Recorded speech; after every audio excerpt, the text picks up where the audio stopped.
Hey, it's the Flip Coach, and I'm here at the 919 Fort Lauderdale Rehab Project. We have now sold this beautiful house, and we made a really nice profit. So I wanted to break down the numbers for you guys, not the HDTV numbers, but the real numbers, so that you guys can understand what the costs are that are associated with fix and flip.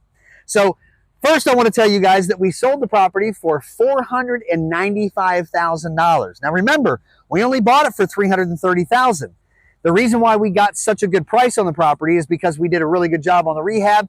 We also expanded the house to become a 4-bedroom, and we put the efficiency in the back as well. Both of those items made sure that this property was going to fetch a much higher price than just a regular 4-bedroom, 2-bath or a regular 3-bedroom, 2-bath, which is what the house was before we started the rehab on it.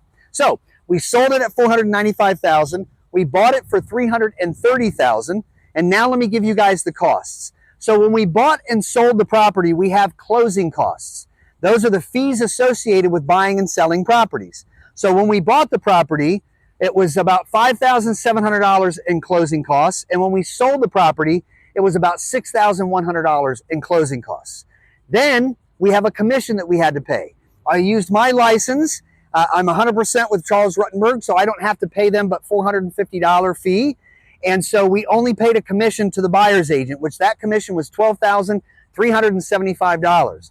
Then our holding costs. You're going to have electricity, water, and insurance, also interest on the money. I use some of my own cash, but I also have national lenders. I get about 12.2%, which is a great rate right now. And so those costs associated with this project were about $12,600.